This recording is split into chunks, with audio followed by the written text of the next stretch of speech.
Hey, welcome to the Upland Nation podcast. Glad you could join me. My name is Scott Linden. I'm the host of the show, podcast, whatever we're calling it these days.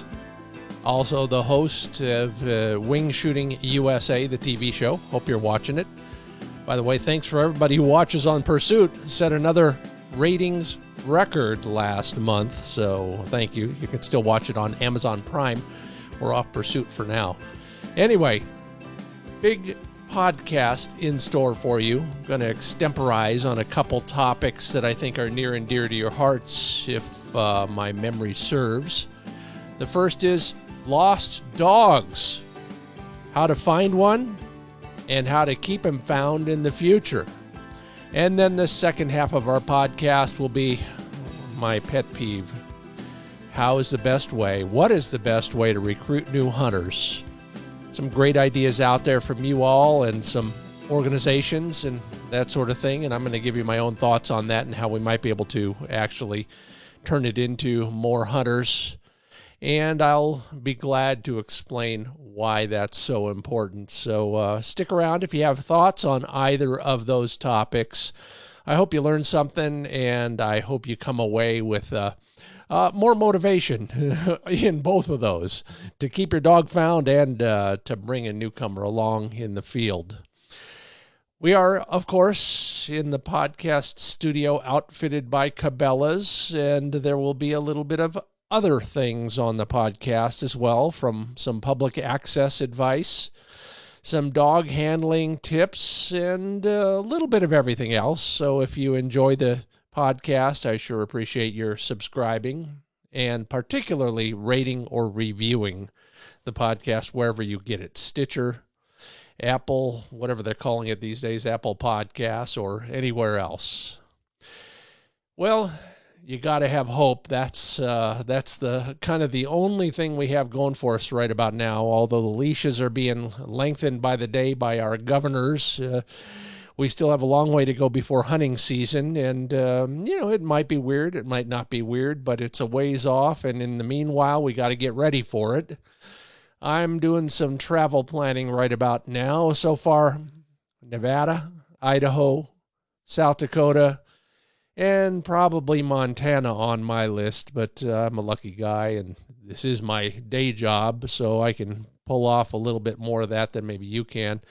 But it doesn't mean you can't start dreaming a little bit too. I've got a couple Google Map files already pulled together with some big loops in them for a bunch of reasons. There's a lot of stuff kind of close to home for me, and for a lot of people, maybe that is the strategy for this season, staying close to home, whether you're required to or because the money is a little bit tight. Take a look in your own backyard and see what you got out there, and maybe I'll cross paths with you somewhere along the way in one of those states or right here in Oregon somewhere. Okay, our sponsors give us the time and the resources to bring you this podcast. Number one on the list, Sage and Breaker Gun Care. Crafted at the highest caliber, Sage and Breaker is a charter sponsor, I guess. I never thought about it before, but yeah, they've been with me since day one, and I sure appreciate it. Good news, their new cleaning chamois are new again. They're back in stock after a sellout. Go to the website, sageandbreaker.com, and learn more about why their fabric and the treatment they provide it are better than an old t-shirt when it comes to taking care of your guns. And pardon me, I'm so excited about them because I'm using the heck out of their T&B dual collar system as I move flick from sort of to completely steady and also a non-slip retriever. So learn more about all of their products at dogtra.com. Okay, so you know the feeling. You're listening for maybe a dog panting in the distance, a crack of a broken twig or the tinkle of that collar tag.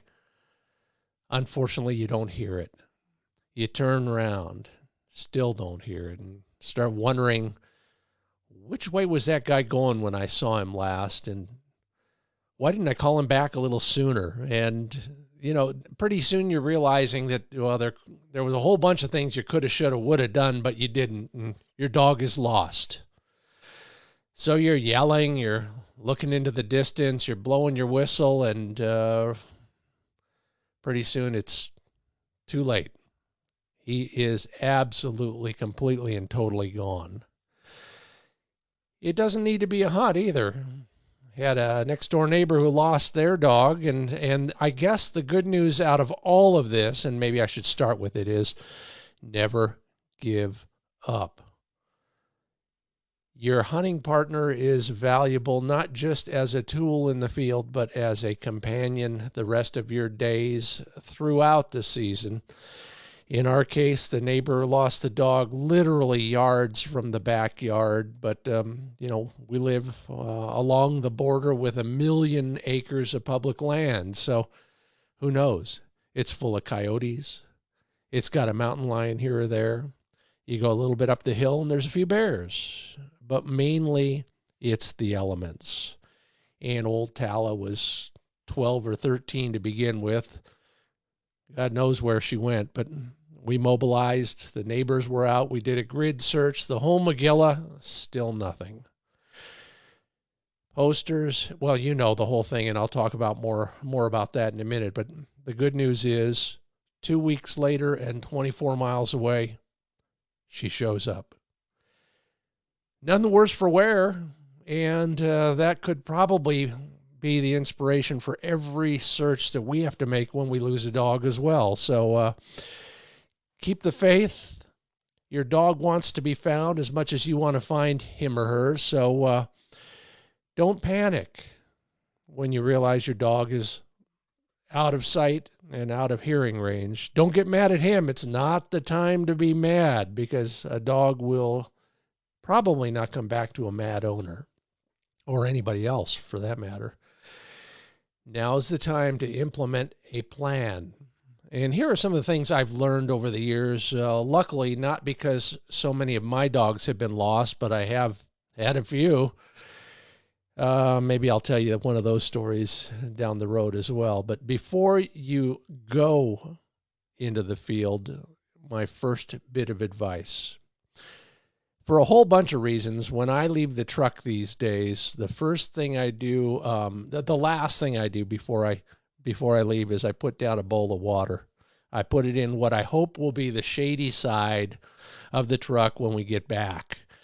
It's amazing how many times your dog, whether it's lost or not, will circle back to the truck and beat you there. And most likely by the end of that hunt, that dog needs water. If it's already there, he'll probably stay, and he'll be a lot happier and probably a little healthier as well. So, all right.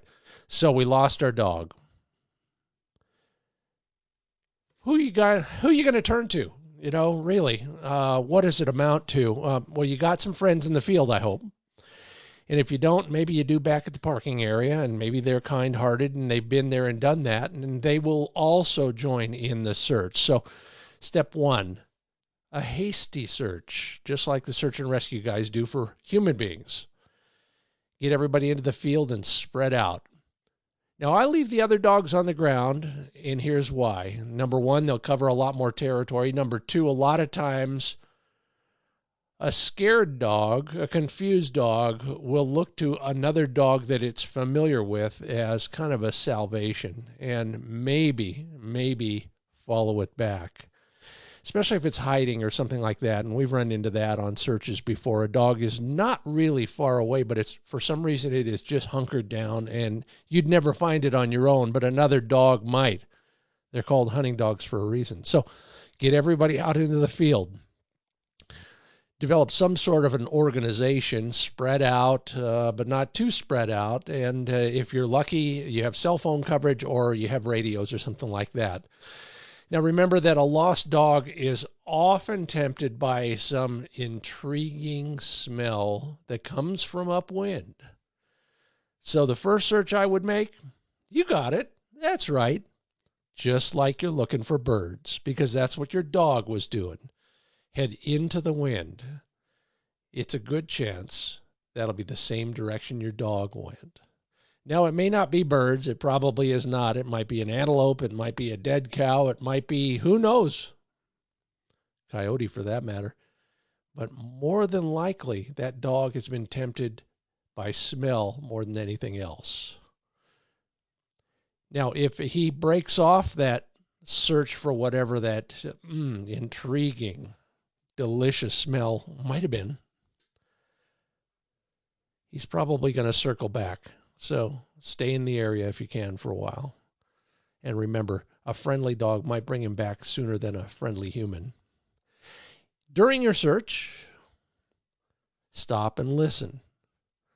You know the sounds. It's the same as usual. If you have a beeper or a bell on his collar, you have a much better chance. You can hear a collar tag from a great distance. Your other dogs can hear them from even farther away, so watch them as well. They'll cock their head or they'll look in that direction, and if you give them the right release or command, then maybe they'll head that way and they'll come back with your lost dog. In the best of circumstances, that would be wonderful. Watch for dust clouds, wildly flushing birds. Call and blow your whistle every once in a while, and then listen, and then keep walking. Cover ground into the wind. All right, have you got that sinking feeling yet? It's been an hour. Everybody's looked, and no dog. What do you do next? If you got a lot of people, it's a little simpler. Keep them in the field, and then you head for the truck. Pull out an article of clothing that you've recently worn and put it next to that bowl of water. Actually, it might be smarter to put it by a bowl of water that's in a place you can find again, that's not too far from the truck, but that is in the general direction you think he went. The reason for that is, the reason for water instead of food is the food might attract unwanted guests who might actually repel your dog. I'm thinking raccoons, coyotes, who knows what might come to that bowl of food in the middle of the night. And if your dog is there or is thinking about being there, he might not stay. And that's the whole point of an article of clothing. Some people will put their dog bed out there, and that's another great idea. We tried that trick with Tala back, last winter. It didn't pay off, but she was long gone by then. And anyway, you don't need food. Dog can go without food for a few days, and so the most important thing to do is leave something that smells like you. If you can move about beyond the general bailiwick of your walking distances, then pile into that truck and start looking for some of the temptations might be in the area. Cattle, water sources.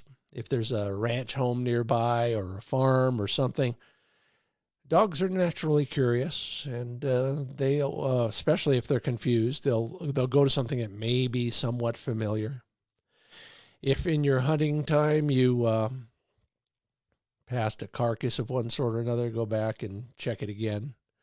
In the distance, look for circling vultures or a mob of magpies. That's another source of, that's another indication of carrion out there further away, and it might be a good direction to head.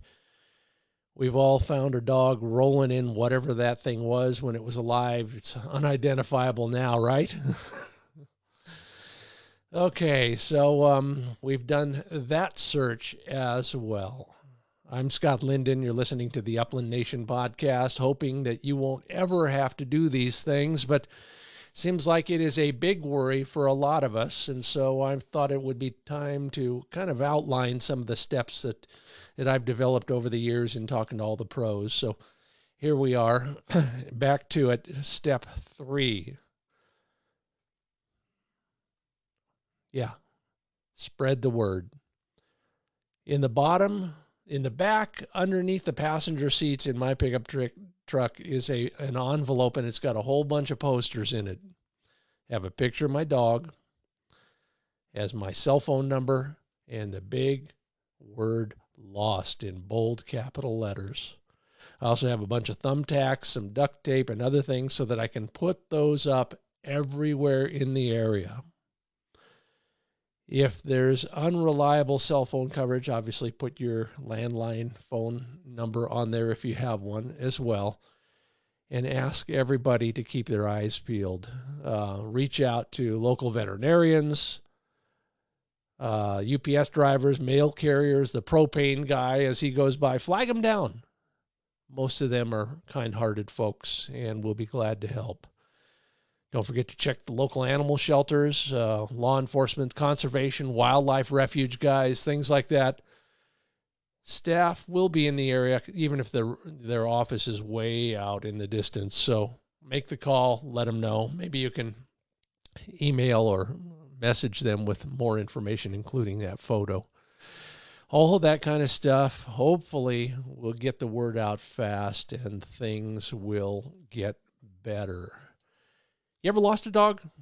It's not a real good feeling, and I'm sorry, I'm not trying to minimize it because it is miserable. I've lost a dog for 2 or 3 hours at a time, not for 2 or 3 days, and not forever, but maybe you have. So if you've got lessons of your own, we're going to carry on this discussion in the Facebook pages at Wing Shooting USA and Upland Nation. So if you want to contribute, that's a good place to do it, starting today.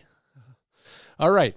So, hopefully that dog is now back in your truck, none the worse for wear, and you're all happy again, and you swear it's never going to happen again. But how do you do that? Well, you've got some solutions, and so do I. Keep noisemakers on that dog, and I mean everything from a beeper collar to a bell, depending on where you are. But think about the cost-benefit ratio of a GPS collar.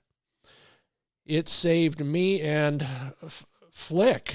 No, that was Manny, many years ago. I put that collar on him, put him off the tailgate, turned around to reach for my shotgun, and by then he was invisible, gone, vanished. I had no idea which direction he went, but I did have the GPS collar on, and thank goodness I did, because by the time I figured out where he was across the state highway, and he was chasing deer on the Alvord Ranch. Piled into the truck, got down there, climbed over the fence, followed that arrow on the GPS. About the time he turned around and started coming back, realizing he'd probably committed a capital offense. Without GPS, I'd probably still be walking towards Nevada looking for him. So thank you, whoever figured out how to put a GPS unit on a dog. I appreciate it. And so will you. Yeah, there's some expensive ones and there's some inexpensive ones. Whatever your budget will handle, it's a small price to pay for peace of mind and your hunting buddy's safe return. You also ought to have your dog microchipped if you haven't already. Keep a collar on him. It still astounds me that people will hunt dogs without collars on them. Where else are you going to put the most likely source of his return, an ID tag of some sort with your contact information on it. Now, what should go on that? Well, it depends on your philosophy, on your experience, maybe on a few other things as well. Here is what I think I'm settling on these days, and share your thoughts with me on this. What do you think should be on that identification tag? I leave his name off. Fewer bad guys are probably interested in stealing a dog. Yeah, it happens every day, especially in some of those very popular bird hunting states. I don't think a guy would steal a dog if he didn't know what the dog's name was, so he couldn't give the dog any commands. For that reason, I use different commands, although, by the time the bad guy figures that out, he's probably got my dog in the truck. I don't offer a reward on the collar tag, even if you will, even if you will provide one to a good Samaritan, leave it off the tag, because it does, again, happen. Ransom, demands are a way of life, especially in the bird dog world. So instead, and I'm fudging the truth a little bit, but not completely, I put on the tag, requires daily medication. And I put my mobile number and my home number and my business number and everything else. Reason number one, the good guys out there will work to return your dog because he needs those meds. The bad guys don't need a dog that has problems. Hopefully, they'll just leave him alone. All right, here's to your never having to employ 1, 2, 3, and 4, but always employing all those precautionary tactics to keep your dog unlost. I'm Scott Linden, your host here on the Upland Nation podcast. Sure appreciate your listening. Do share your thoughts on that topic and others. And I'll post this one up on my new website, findbirdhuntingspots.com. So if you want to get all of that stuff without having to scratch down the notes or listen to this 4 times while you do, head over to findbirdhuntingspots.com. All right, still to come, a whole lot of talk about making new hunters, a dog training question and answer, and some public access advice.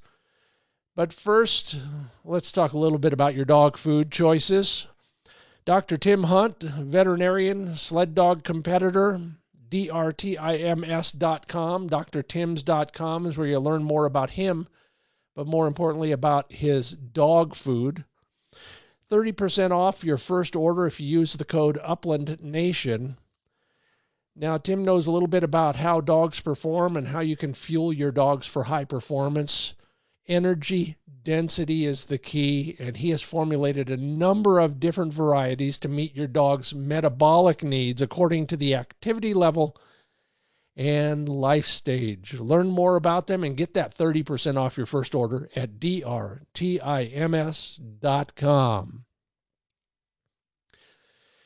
And I am working on my shooting these days, so hearing protection is a weekly, if not more regular, occurrence around here. espamerica.com is where you learn more about all the choices in that world.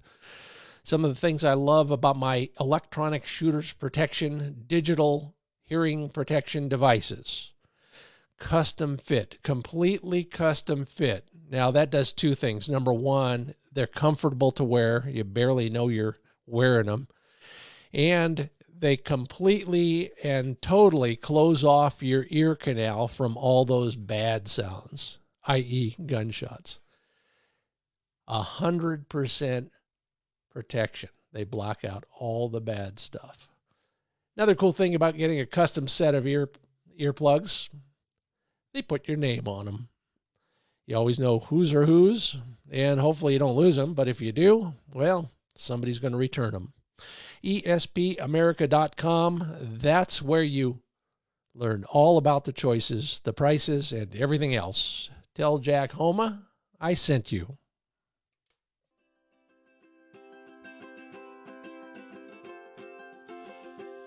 From the Cabela's Podcast Studio, this is the Upland Nation Podcast. It's time for Handle It. That's where you learn all the things the easy way because I learned them the hard way.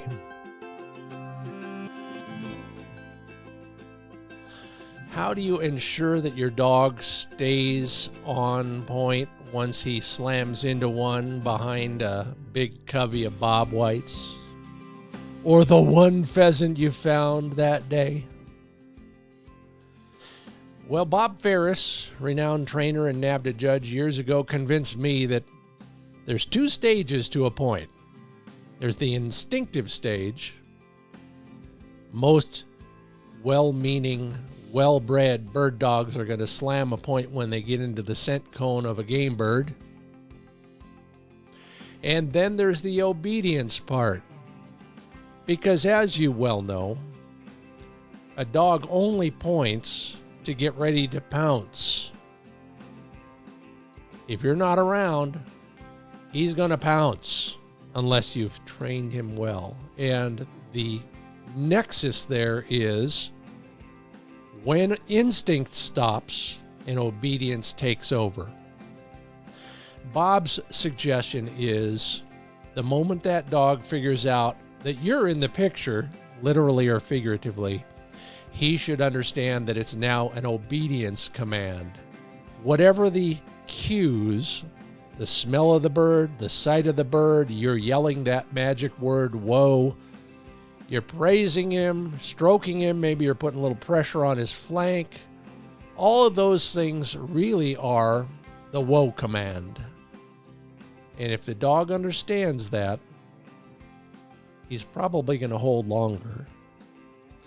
We're not perfect at it, but Flick gave me 3 points last season while I was at least 300 yards away.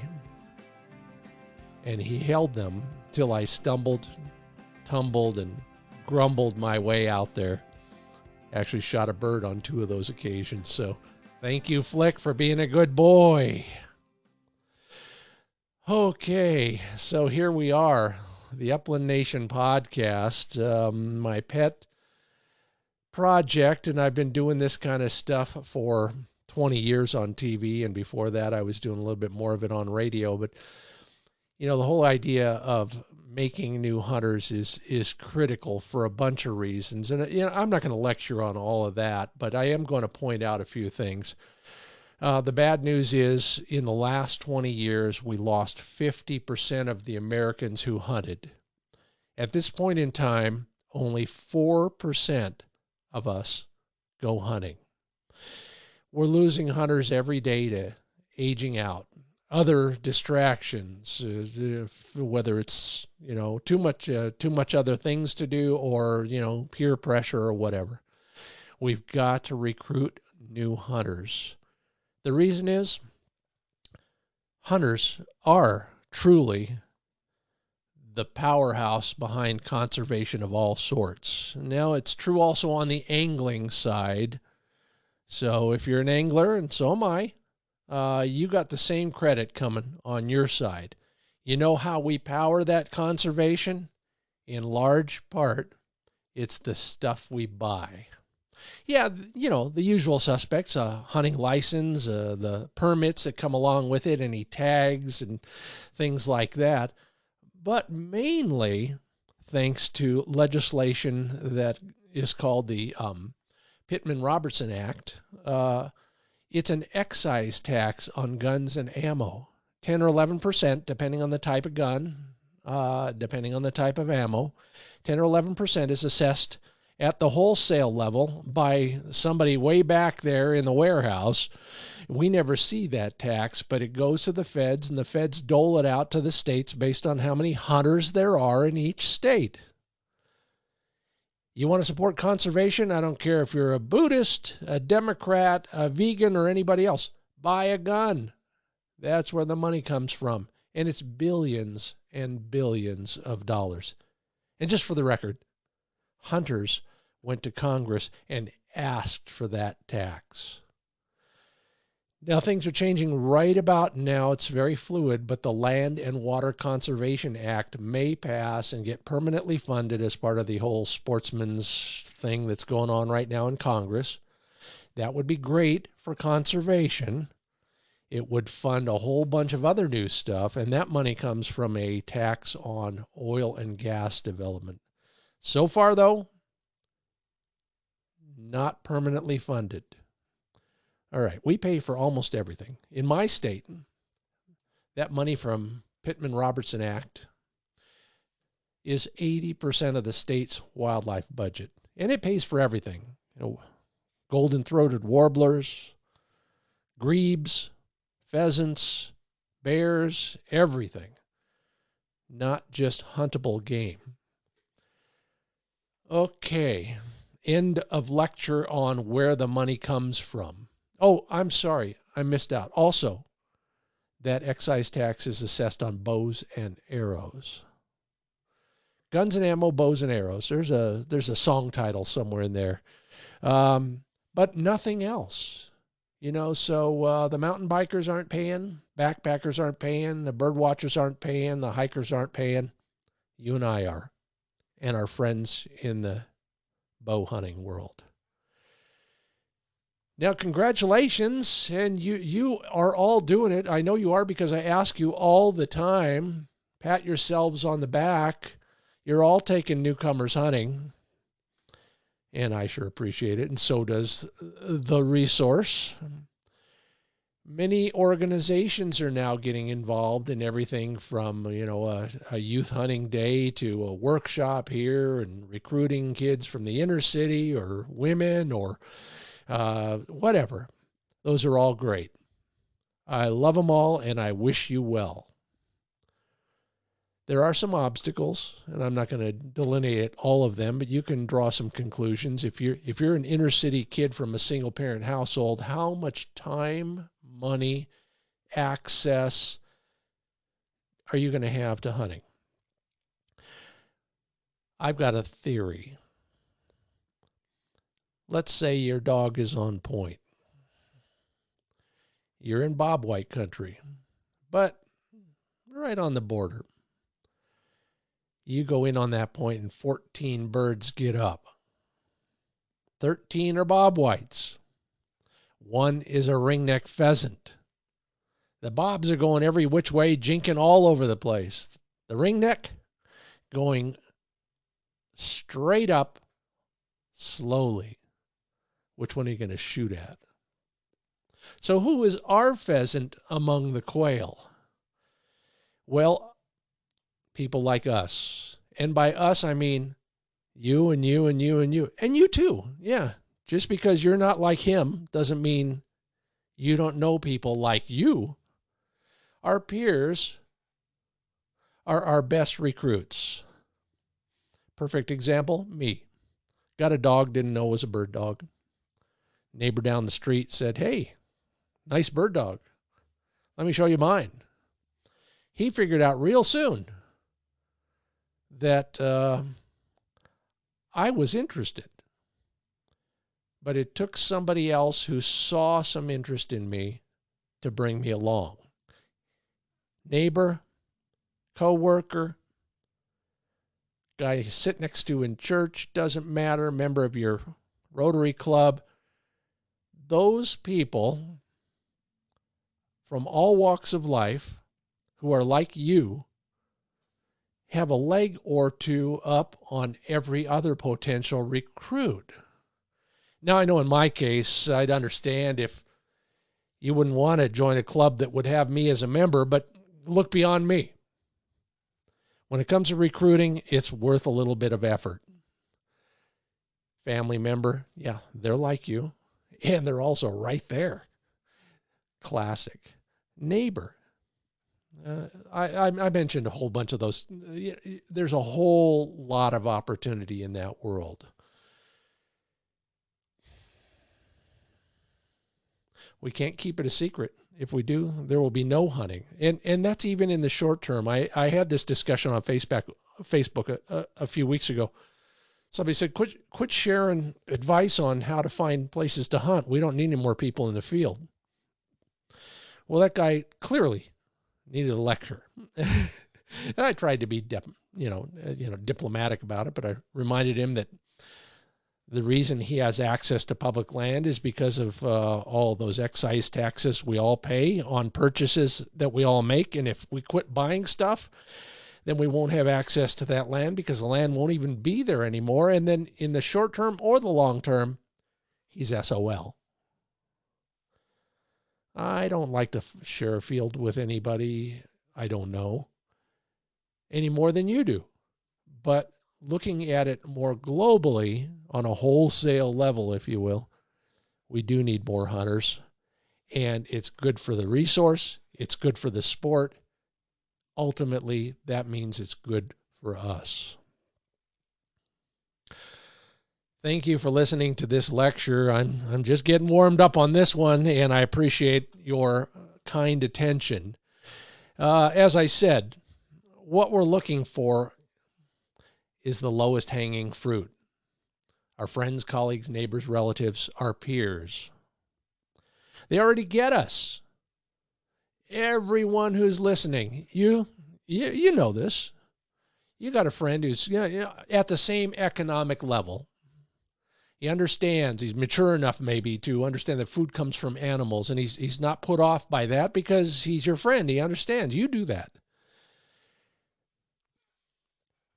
They trust us because they're our friends. There's no generation gap between each of us. And they're looking for things to do.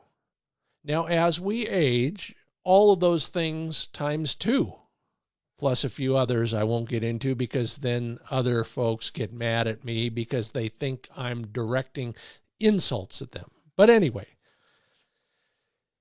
if we are looking for new recruits, we don't need a pair of binoculars. They're right in front of us. They're under our nose. Now, finally, how do we do it? I'm going to leave that one for another story. You've been kind enough to listen to me long enough on this topic. But remember, there's a few things that everybody wants out of life. They want to have some fun. They want to be with people they like. They want to be in beautiful places. And maybe even a little bit of excitement. Now, our whole card in the excitement department is probably at our feet as we speak. Too many feet. They got a tail. And they drool a lot. Our whole card, our reason for going, is our dogs. What better way to introduce anybody to hunting than to introduce them to your hunting dog? Keep that in mind as we muddle our way through the summer, our training schedules, and all the things we might do this fall. Hopefully you have a good, solid plan for the fall. Enough about that. Think about taking a newcomer hunting. Don't go away because I've got a public access tip and a whole bunch more to share with you, so stick around.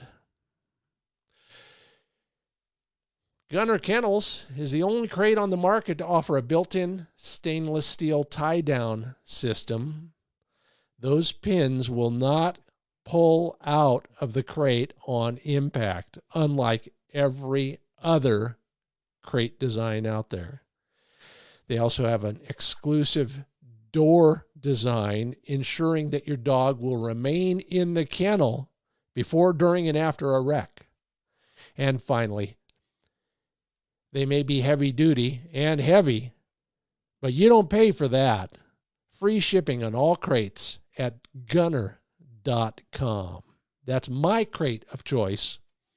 Well worth it. And I talk a lot about the T&B dual collar from Dogtra. You can learn more about them at dogtra.com. You can get 10% off anything over $200. Just use the code SLUN10 at checkout. There is a T&B single. Cuts that price $150. Get the single now, and if you get another dog, upgrade, get another collar, you still have all the same great features. No toggling back and forth. You've got tone, vibrate, beep, stimulate, all those choices and all the buttons right there in front of you. You can work this thing with gloves on. You can do it by braille if you need to. I do, and Flick's the beneficiary, although he might argue that as well. Dogtra.com.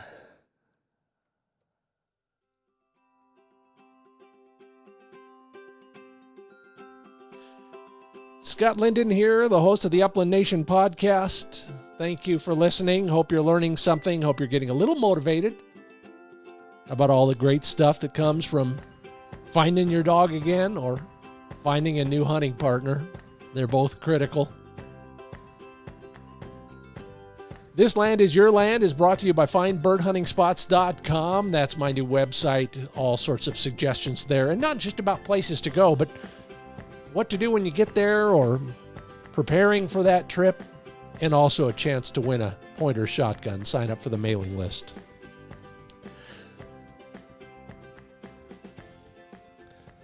All right, I had a couple different requests in the same day, which, I may be slow, but I do figure things out eventually. And this one is going to be the topic of either a magazine assignment, which was what I was working on, or a podcast, or both down the road. Cheaping out on the road. That's probably not the way to describe it. Being economical and careful with one's dollars on the road. And this fall may be the most important fall for those kind of things. I'll have more to come on the website. And in the meanwhile, a few things here. But how about yourself? What do you do to save money on the way to a hunting trip? Boy, I've gotten some great suggestions so far on the Facebook page. Here are some of mine. I've usually got an RV of some sort, so I'm not staying in hotels. And yeah, I know. If you do the math the right way, it may not pencil out, but at the moment it does. An RV, whether it's parked in the Walmart parking lot, the Cracker Barrel parking lot, or even in some national forest on the way to somewhere else, probably going to save you a goodly amount of money from a hotel. Here's one that, I'm just a music major, but here's another one that you might think about. It's a physics question. Fill up your fuel tank in the morning when it's cool. Gas expands as it gets warmer, so you're paying for less gas at the pump. The other thing is you can put more into your fuel tank for the same price. So literally the capacity of your tank is a little bit greater. Just be careful. If you jam it all into your fuel tank, you better drive immediately, or else some of that gas will just come right back up. Don't ask how I know that. Luckily, it was a rental truck.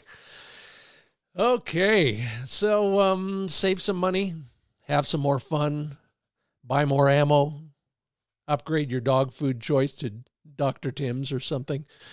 All with that money you'll save. And I'll have more on that, and I'd love your suggestions on that because I know you have a few. I saw a great picture just today of somebody who pitches their tent in the back of their pickup truck. Love it. Keep up the good work, everybody. All right, the show is brought to you by HuntHuronSD.com, one of my favorite places. The people, the pheasants, outnumber the people in Huron, South Dakota. 124,000 acres of public access within 60 miles. Learn more and maybe win a Dogtra T&B dual collar at HuntHuronSD.com. And ESPAmerica.com is where you learn more about electronic shooters protection. I'm a believer. I'm wearing them in the field now, too. You'll see them on TV.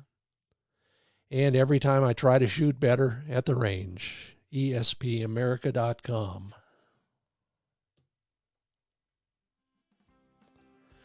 Sure appreciate your attention. Thank you for letting me, riff on these subjects. Pardon me. Yeah, talking for an hour will do that to you, I guess. If you do like what you're hearing, hope you'll subscribe, tell your friends, stay in touch at the Wing Shooting USA and the Upland Nation Facebook pages. Subscribe, rate, or review. It does help both when it comes to getting sponsors and also when it comes to getting more people like you and me to listen to this stuff. Even with the governors giving us a little bit longer leash, don't forget, that doesn't mean you don't have to stay in touch with family, friends, and our dogs. Have a great training season. Have a great week. Thank you for listening. I'm Scott Linden. Talk to you soon.